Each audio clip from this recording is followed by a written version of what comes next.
ഞാൻ ക്രൗൺ പ്ലാസയില്.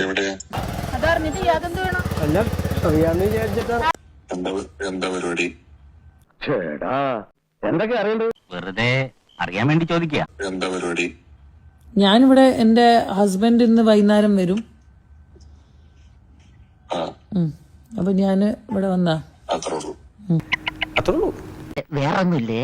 ഞാന് ഇവിടെ വന്നാ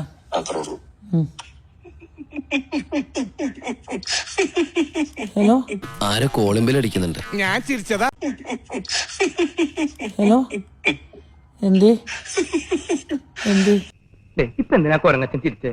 ഞാനേ ആ നിങ്ങളോട് ക്രൗൺ പ്ലാസ എന്താ പരിപാടി ഇന്ന് വൈകിട്ട് ഹസ്ബൻഡ് വരുമോ? അതുകൊണ്ട് ഇപ്പൊ എന്താ? അല്ല, നമ്മൾ പറഞ്ഞതിന് വേറൊരു അർത്ഥം കൂടെ ഉണ്ട്. കടുപ്പം കുറച്ച് പറ, എന്നാലല്ലേ ഞങ്ങൾക്കും കൂടി ഒന്ന് ഇഴുകി ചേരാൻ പറ്റത്തുള്ളൂ. അല്ല അതല്ല, ഞാൻ അങ്ങനെയല്ല. ബോംബെന്ന് മൂപ്പര് വരും എന്നാ ഞാൻ പറഞ്ഞത്.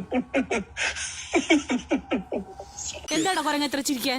ഇവിടെ ആരെങ്കിലും തുണിയിലാണ്ട് നിൽക്കുന്നുണ്ടോ? ഞാൻ അങ്ങനെയല്ല. ബോംബെന്ന് മൂപ്പര് വരും എന്നാ ഞാൻ പറഞ്ഞത്.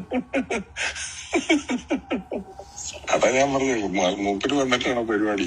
ഓ ആ പരിപാടി. നീ നമ്മുടെ തറവാടിന്റെ പാരമ്പര്യം കാത്തു. നീ ഇത്രക്കാരനാന്ന് ഞാൻ വിചാരിച്ചിട്ടാ. മുത്തശ്ശന് എന്തിന്റെ കട? വയസ്സാം കാലത്ത് പെമ്പിള്ളേരെ കാണുമ്പോ എന്താ ഒരു ഇളക്കം? അതാ ഞാൻ പറഞ്ഞത്, മൂപ്പര് വന്നിട്ടാണോ പരിപാടി? ഓ ആ പരിപാടി.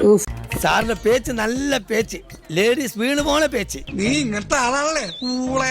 അതാണ് ഞങ്ങളുടെ കുടുംബത്തിന്റെ മഹിമ. എല്ലാ പൈപ്പറും നല്ല പൊളിയാ. അങ്ങനെയൊന്നുമല്ല.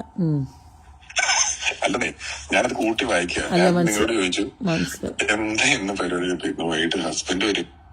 ഒരു കുടുംബത്തിൽ ഒന്നും ഇങ്ങനെയാവാം. എങ്ങനെയാണോ എല്ലാവരും ഒന്നുപോലെ ആയിപ്പോയത്? ഇതാകുമ്പോ കാക്കയുടെ വിശപ്പ് മാറും, പശുവിന്റെ കടിയും മാറും. എനിക്ക് ഇങ്ങനത്തെ ഒരു കാര്യങ്ങളും അറിയാത്ത ഒരു കാര്യ. അതാണ്. നമ്മൾ ശരിയാക്കാം. ഹസ്ബൻഡ് ഒന്ന് പോട്ടെ. അല്ല കള്ള നിന്റെ വേലയൊക്കെ മനസ്സിരിക്കട്ടെ. അയ്യടാ, ആ പൂജ അങ്ങ് മനസ്സിൽ വെച്ചാ മതി.